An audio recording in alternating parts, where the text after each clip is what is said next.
सबसे बड़ी बात है कि लोग धारा 80 में भूमि को अकृषि घोषित कराने के उपरांत सीधे उसमें प्लॉटिंग करना शुरू कर देते हैं। जो लेआउट प्लान पास कराए बिना प्लॉटिंग कर देते हैं तो उसमें तो प्रशासन बिल्कुल वैधानिक कार्रवाई करेगा। जो आपको सिर्फ अकृषि प्रयोज्य के लिए परमिट की है, ये नहीं किया है कि आप बिना लेआउट प्लान पास कराए हुए आप उठा करके उसमें प्लॉटिंग कर दें। और इस तरीके से अगर प्लॉटिंग करें तो सच पूछिए तो एक छल की स्थिति है जन सामान्य के साथ, जो अपनी पूंजी लगा देता खाली धारा 80 के। मान लीजिए इंडस्ट्रियल प्रयोजन की भूमि है और आपने वो खरीद लिया, तो नक्शा तो उस पर कभी नहीं पास हो।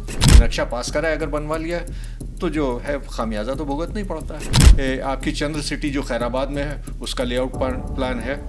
यहाँ वृंदावन कॉलोनी वो भी उसका लेआउट प्लान है।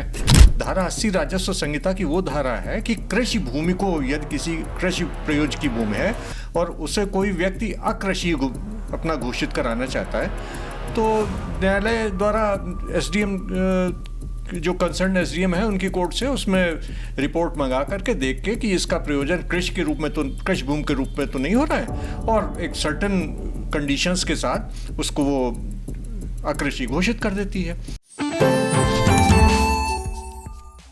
नमस्कार, आप देख रहे हैं आई इंडिया और मैं हूं आपके साथ निशांत गुप्ता। आज हम बात करेंगे उन जमीनों के बारे में जिन पर धारा 80 लिखा होता है, यानी कि जिस तरह से आप देख रहे हैं कि धारा 80 होने के बाद जो अवैध प्लाटिंग पर बुलडोजर चल रहा है वो क्यों चल रहा है और उसकी कैसे प्रक्रिया है। क्योंकि अक्सर देखा जाता है कि लोग जो हैं वो धारा 80 देख करके प्लाटिंग ले लेते हैं और उसके बाद फंस जाते हैं। क्योंकि अक्सर आप भी देख रहे होंगे कि तमाम प्लाटिंग के बाहर लिखा होता है, बड़ा बड़ा होल्डिंग्स लगी होती है, उस पर लिखा होता है कि ये प्लाट धारा 80 है।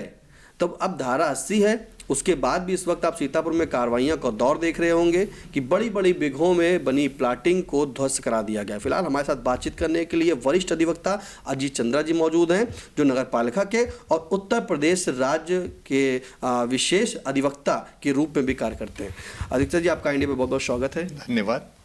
आज हम जानेंगे कि जिस तरह से बड़ी बड़ी प्लाटिंग है उस पर लिखा होता है धारा 80 निर्मित है, तो धारा 80 होने के बाद भी जो है उस पर प्रशासन का बुलडोजर गरज रहा है। तो आखिरकार ये गरज क्यों रहा है, क्या है उसका धारा 80 किसे कहते हैं? आम जनमानस समझ नहीं पाता है, वो धारा 80 देख करके ही प्लॉटिंग ले लेता है।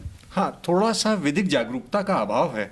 धारा 80 राजस्व संहिता की वो धारा है कि कृषि भूमि को यदि किसी कृषि प्रयोज्य की भूमि है और उसे कोई व्यक्ति अकृषि अपना घोषित कराना चाहता है तो न्यायालय द्वारा एसडीएम जो कंसर्न एसडीएम है उनकी कोर्ट से उसमें रिपोर्ट मंगा करके देख के कि इसका प्रयोजन कृषि के रूप में तो कृषि भूमि के रूप में तो नहीं हो रहा है और एक सर्टेन कंडीशंस के साथ उसको वो अकृषि घोषित कर देती है।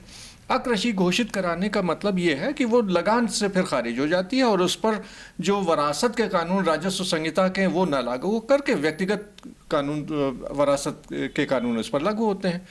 सबसे बड़ी बात है कि लोग धारा 80 में भूमि को अकृषि घोषित कराने के उपरांत सीधे उसमें प्लॉटिंग करना शुरू कर देते हैं। जबकि यदि आप उसमें शहर विन्यास यानी डेवलपमेंट ऑफ टाउनशिप कर रहे हैं तो सबसे पहले आपको देखना होगा कि जो महायोजना है आपके शहर की उसमें वो भूमि किस श्रेणी की है, वो इंडस्ट्रियल है या ग्रीन बेल्ट है, वो सब नहीं देखते हैं। उन्होंने देखा धारा 80 हो गई तो उनको यही होता कि अब तो ये बिल्कुल मुक्त हो गई, ऐसा नहीं है।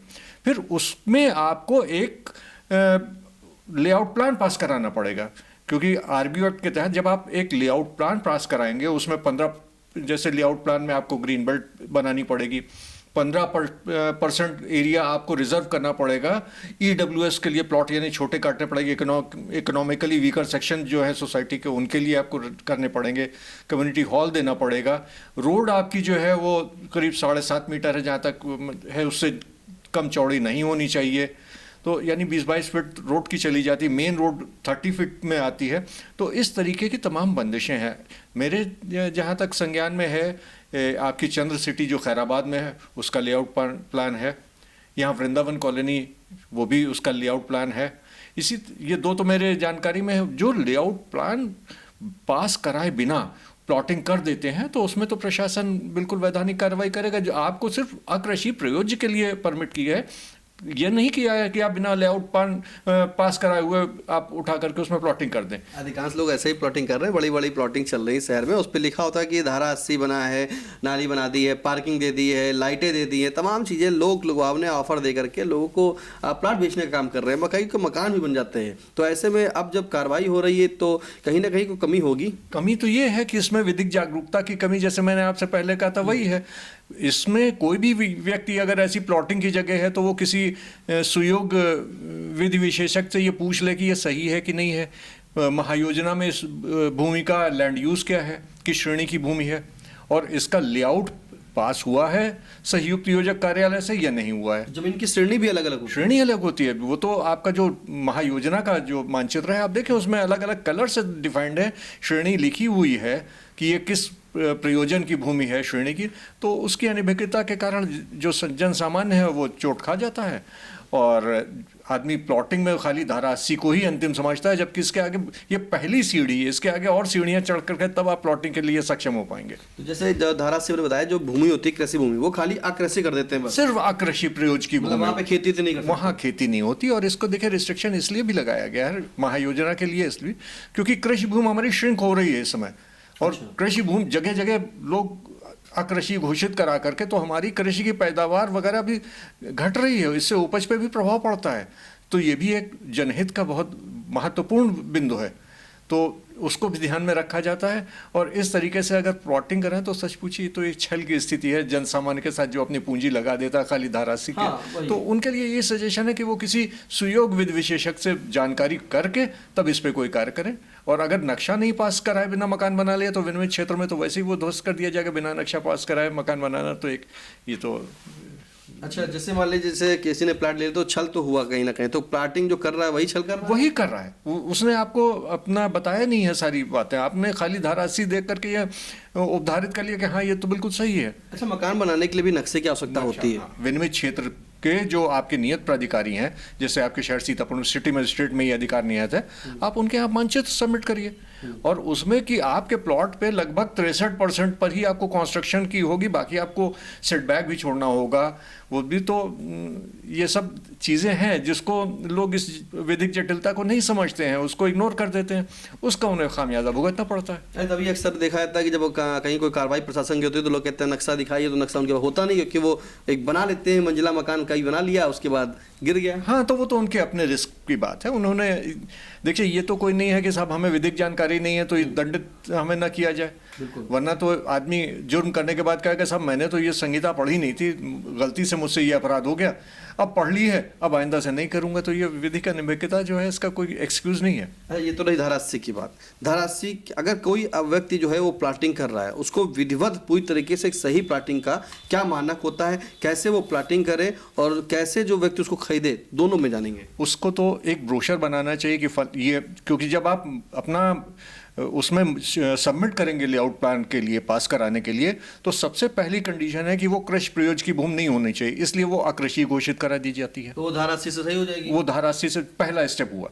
इसके बाद आप देखिए कि उसका लैंड यूज क्या है, वो महायोजना में किस श्रेणी की भूमि में उसको रखा गया है। यदि वो आवासीय विन्यास के लिए है कि शहरी विन्यास के लिए हमने इसे किया है, तभी आप वहाँ करें। मान लीजिए इंडस्ट्रियल प्रयोजन की भूमि है और आपने वो खरीद लिया, तो नक्शा तो उस पर कभी नहीं पास होगा। अच्छा, इंडस्ट्रियल भूमि पे कभी नक्शा नहीं पास होगा, आवासीय नहीं पास होगा। ग्रीन बेल्ट की जगह है, उस पर आप आवासीय प्रयोजन के लिए नक्शा स्वीकृत नहीं होगा। तो इन सब चीज़ों का भी देखना बहुत ज़रूरी है। और अगर आपने, और इसके बाद बिना उसमें आपने नक्शा पास करा है, अगर बनवा लिया तो जो है खामियाजा तो भुगतना नहीं पड़ता है। अरे जैसे यहाँ सर एक कार्रवाई हो रही है बुलडोजर चला करके कि अवैध प्लाटिंग बताया गया, उस पर बताया गया जिला पंचायत का नक्शा नहीं, तो जिला पंचायत का नक्शा क्या होता है और रेरा अप्रूव क्या होता है? देखिए, रेरा तो वहाँ पे आता है जहाँ पे आपका अपार्टमेंट एक्ट लागू होता है। अभी सीतापुर में इसका नोटिफिकेशन उतना नहीं है और ना उतना प्रचलन है। तो जैसे आप अपार्टमेंट एक्ट में आप देखेंगे कि परचेजर का right is restricted up to ceiling, यानी जो आप इनर लेयर है वो सीलिंग कहलाती है, ऊपर की जो लेयर है वो रूफ कहलाती है। तो your right is restricted up to ceiling and roof जो है it is in the possession of other person, वो उसकी फ्लोर हो गई जो दूसरे उसके ऊपर। तो वो एक उसके बड़े स्ट्रिक्ट मानक हैं और एक जटिल प्रक्रिया है। यहाँ पे अभी चूंकि अपार्टमेंट एक्ट का अभी कोई उतना नहीं है तो इसको वो छोड़ सकते हैं आप।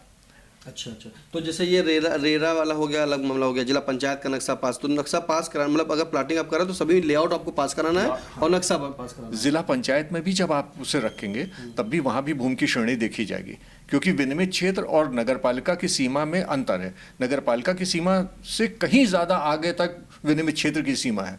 जैसे अगर आप यहाँ हैं तो आप टेड़वा चलौला तक आपका विनिमित क्षेत्र आता है, यहाँ बिजवार वगैरह सब उससे आगे तक विनिमित क्षेत्र आता है।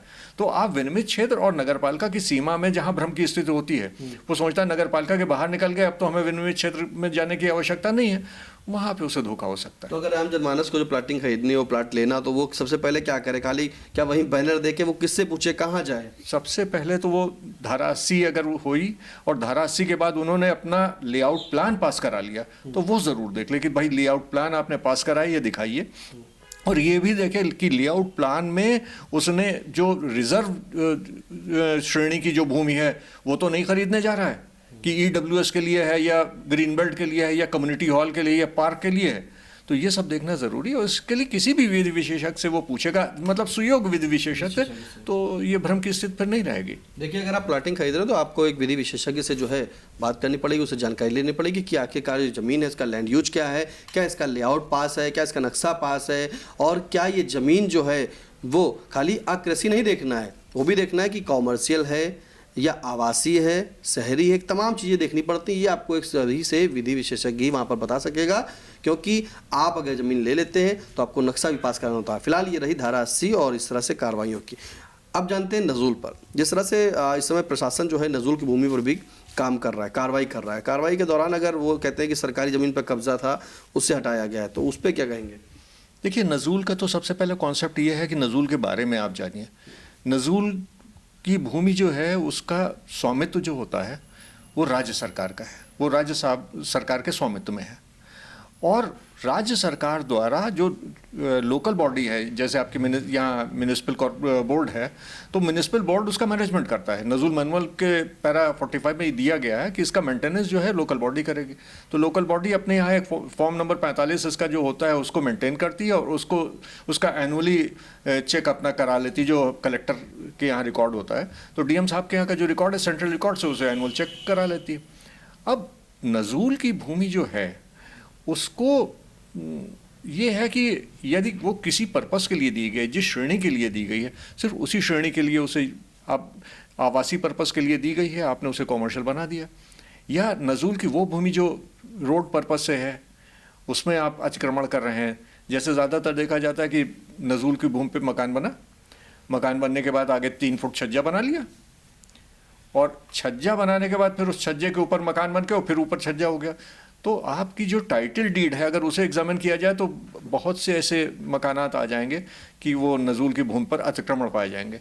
और एक चीज़ और देखने की, नगर पालिका को ये अधिकार है कि अगर वो नज़ूल की भूमि पर अतिक्रमण पाए तो नोटिस दे करके उसको अतिक्रमण को हटा दे सकता है, चाहे वो कहीं मकान पहले का बना। लेकिन उसमें धारा 211 हमारी नगर पालिका अधिनियम की ये बताती है कि 10 मार्च सन 1900 से पहले का अगर आपका बना हुआ है तब तो आप इसका लाभ पाएंगे, और 10 मार्च 1900 के बाद अगर आपने बनाया है तो आप अतिक्रमण की ही श्रेणी में आएंगे। तो मतलब नज़ूल भूमि जो है वो नगर पालिका खाली करा सकती है? बिल्कुल करा सकती है, क्योंकि अतिक्रमण को हटाने की शक्ति उसमें निहित है और वो माननीय जिलाधिकारी महोदय के निर्देश पर उसको हटाने की पूरे, और ये विधि सम्मत है। इसमें ना तो कोई किसी भी प्रकार की जाति है, ना किसी भी प्रकार का कोई ज़बरदस्ती है। विधि की प्रक्रिया अगर प्रशासन अपनाता है तो लोगों को आपत्ति होती है, नहीं अपनाता है तो प्रशासन के कहा जाता है ये तो कुछ करते ही नहीं है। तो जो हो रहा है अगर वो विधि प्रदत्त प्रावधानों के अनुरूप है तो उसमें सहयोग करना चाहिए जनता को, ना कि उसकी आलोचना। आप एक वरिष्ठ अधिवक्ता हैं और आप उत्तर प्रदेश राज्य के विशेष के जो अधिवक्ता हैं उसके रूप में भी काम करते हैं और नगर पालिका के भी हैं। तो कहीं ना कहीं जिस तरह से शहर भर में प्लाटिंग चल रही है, प्लाटिंग का बड़ा कारोबार हो रहा है, तो प्लाटिंग वालों को फिर ऐसे कैसे मतलब उनकी हौसला अफजाई हो जाती है कि वो प्लाटिंग कर लेते हैं धारा 80 कराने के बाद? क्योंकि आपने बताया कि बहुत ही कम जो होते हैं वो लेआउट पास हो चुके होते हैं। तो क्या उनकी प्रक्रिया अगर उनकी वहाँ पर पड़ी है, जो मानक होता है उसको भी माना जाएगा या? क्योंकि बड़ी बड़ी प्लॉटिंग ध्वस्त कराई जा रही है इस समय। हाँ, देखिए ऐसा है कि आपने पूछा कि अधिवक्ता के रूप में भी, चूँकि पार्टी कंसर्न के हम विधिक सलाहकार हैं, तो एक हमारे ऊपर पाबंदी है प्रिविलेज्ड कम्युनिकेशन यानी विशेषाधिकार संप्रेषण। अपने और अपने पार्टी के बीच का संप्रेषण जो है हम प्रकट नहीं कर सकते हैं, या अगर हम प्रकट करना चाहें तो भी हमें प्रकट नहीं करने दिया जाएगा, और यदि प्रकट कर भी दिया है तो उसे माना नहीं जाएगा। तो ये विशेषाधिकार संप्रेषण के तहत हम इस बारे में कुछ भी प्लॉटिंग करने वाले जो होते हैं उनको क्या क्या फिर नियम अपनाने पड़ेंगे, एक बार दर्शकों को फिर से बता दें जो प्लॉटिंग करते हैं उनके क्या नियम होंगे। सबसे पहले कि वो उस कृषि भूमि को अकृषि घोषित कराने के उपरांत उसका लेआउट प्लान पास करा लें, और लेआउट प्लान जब प्लान पास हो जाएगा तो अगर भूमि की श्रेणी, मान लीजिए वो आवासीय विन्यास की श्रेणी की नहीं है भूमि, तो कम से कम भूमि की श्रेणी भी चेंज कराने के लिए सरकार में अपना आवेदन लगाएं, और उसके बाद जब ये लेआउट प्लान पास हो जाए तो उसी के अनुरूप इसमें प्लॉटिंग करके इसमें प्लॉट बेचें। वरना तो जिम्मेदारी तो इनकी भी होती, प्लॉट बेचने वालों की भी, इनकी उनसे क्षतिपूर्ति मांग सकता है जो इसने खरीदा कि आपने हमें भ्रम में रख करके ये बेच दिया और आपने लेआउट प्लान नहीं पास कराया था। अच्छा, एक महत्वपूर्ण बिंदु पूछेंगे, जिस तरह से प्लाटिंग हो रही है और प्लाटिंग होने के बाद रजिस्ट्री भी उसकी हो रही है, तो क्या प्लाटिंग और रजिस्ट्री दोनों अलग अलग विषय माना जाता है? हाँ, देखिए रजिस्ट्री तो ऐसा है कि किसी भी अगर 100 रुपये से ऊपर के मूल्य की अचल संपत्ति है तो उसका निबंधीकरण उस विलेख का आवश्यक है। और जो आपने कहा कि रजिस्ट्री हो रही है, तो ये रजिस्ट्री मैनुअल में, रजिस्ट्रेशन मैनुअल में एक ये रूल दिया हुआ है 143, उसमें ये दिया गया है कि जो निबंधीकृत अधिकारी है उसको विलेख की मान्यता, विधि मान्यता से कोई सरोकार नहीं है। वो ये भी नहीं देखेगा कि सौदा धोखाधड़ी का है या नहीं है, वो खाली स्टैंप ड्यूटी देखेगा, वो देखेगा सर्कल रेट के हिसाब से आपने दी है या नहीं दी है, ये भी आपके रिस्क पे है। क्योंकि जो आपके 142-43 में जो प्राविधान दिए हुए हैं भाई, उसका तो निबंधीकृत अधिकारी, जो निबंधन अधिकारी है, उसका तो उसे पालन करना ही है, वो नहीं आपको देगा, वो सिर्फ अपना दायित्व निभाएगा कि आप रजिस्ट्रेशन लाए, अगला एग्जीक्यूशन एडमिट कर रहा है, स्टैंप ड्यूटी आपने सर्कल रेट के हिसाब से दी है या नहीं दी है, वो कर देगा। शत्रु संपत्ति तो नहीं है, नजूर भूमि है तो आपने नजूर मैनुअल के पैरा 14 के हिसाब से आपके पास परमिशन है या नहीं, बस इतना देके वो कर देगा रजिस्ट्री। अच्छा, रजिस्ट्री होना मतलब एक मान ले कि फिर अलग बात है, वो अलग बात है, वो ये बिल्कुल वो विधि मान्यता नहीं देते थे कि आपने रजिस्ट्री करा ली तो आपका उस पर टाइटल क्रिएट हो गया। हाँ, अक्सर क्योंकि जैसा कि प्लाटिंग हो रही है तो धारा 80 जब लिखा होता है तो लोग सोचते हैं ये जमीन बिल्कुल सही है। जब धारा 80 होने के बाद प्लाट की रजिस्ट्री करा देते तो आदमी सोचता है मेरा तो बिल्कुल सब कुछ फाइनल हो गया, अब ये जमीन मेरी हो गई है और इस पर हम कुछ भी बना सकते हैं। नहीं, ये भ्रम की स्थिति में है, ऐसा नहीं है। अगर धारा 80 हो गई है तो जिस आदमी के पक्ष में वो अकृषि घोषित हुई है वो उसका अकृषि प्रयोजन से एक सीमित उसके प्रावधानों के अंतर्गत उसका प्रयोग करे। उसे प्लॉटिंग की अनुमति कहाँ दी गई? लेआउट कहाँ सरकार ने पास कर दिया? जब पास कर दे तो वो कर दे, वो तो आप एक स्टेज के बाद अगली सीढ़ी आप चढ़ेंगे ही नहीं। तो ये तो फिर जनता के साथ भी धोखा हुआ, छल हुआ। तो जनता को भी जागरूक होना चाहिए। तो जनता को भी जागरूक होना चाहिए, जनता ये ना समझे कि रजिस्ट्री है तो सब कुछ उसका है। फिलहाल बता दें कि हमारे साथ बातचीत करने के लिए वरिष्ठ अधिवक्ता अजीत चंद्रा जी मौजूद रहे और उन्होंने बड़ी ही बारीकी से, बड़ी ही बिंदुवार जो है इस चीज़ को समझाया है। क्योंकि जो प्लाटिंग जिस तरह से चल रही है, प्लाटिंग करने वाले भी सावधान हो जाएं और प्लाटिंग को खरीदने वाले जो प्लाट खरीद रहे हैं वो भी सतर्क रहें। उन्हें विधि उसका ज्ञान होना चाहिए और अगर नहीं तो किसी विधि विशेषज्ञ से जो है वो ज्ञान लें। क्योंकि जब प्लाट खरीदें तो धारा 80 महज खाली कृषि भूमि को अकृषि भूमि करती है, ना कि उसको पूरी तरीके से पक्की कर सकती है। फिलहाल धारा 80 होने के बाद उसके मानचित्र बनते हैं, उसका लेआउट होता है और लेआउट पास होना होता है। तो उन सभी चीज़ों के बारे में जब आप जानेंगे उसी के बाद आप प्लाट को खरीदिए। और हाँ, जो प्लाटिंग करते हैं, बड़ी बड़ी प्लाटिंग इस वक्त हो भी रही है, तो कहीं ना कहीं उनको भी जो है पूरी तरीके से जनता का छल नहीं करना चाहिए। वो अपनी प्लाटिंग को एक पूरी तरीके से नक्शा लेआउट पास करके ही नियमों को पालन करके तब वो प्लाटिंग बेचे। क्योंकि गरीबों की कमाई जो होती है वो जोड़ जोड़ के लोग प्लाट खरीदते हैं और ऐसे में उन्हें कहीं ना कहीं उनका जब धोखा होता है तो बड़ी चीज़ होती है। फिलहाल प्लाट खरीदने के बाद रही बात, लोग जानते हैं कि रजिस्ट्री कैसे होती है, रजिस्ट्री भी कराते हैं। लेकिन तो रजिस्ट्री का जो नियम बताया कि निबंधीकरण का जो काम है वो स्टाम्प ड्यूटी है, उस जगह का सर्किल रेट, उस जगह के मानक, उस चीज़ की रजिस्ट्री होती है। तो रजिस्ट्री आपकी ये नहीं कहेगी कि ज़मीन आपकी बिल्कुल सही है। रजिस्ट्री सिर्फ गवर्नमेंट को स्टाम्प ड्यूटी और उसके नियम है उन्हीं का ही पालन करती है। लेकिन प्लाट जब आप खरीदें तो एक बार जरूर विधि विशेषज्ञ से सलाह लें कि आपकी ज़मीन जो खरीद रहे हैं वो कौन से लैंड यूज में है, क्या इसका मानचित्र पास है, क्या इसका लेआउट पास है, तभी कोई प्लाट खरीदें। फिलहाल कैमरा पर्सन हसन गोगा के साथ निशांत गुप्ता, आई इंडिया।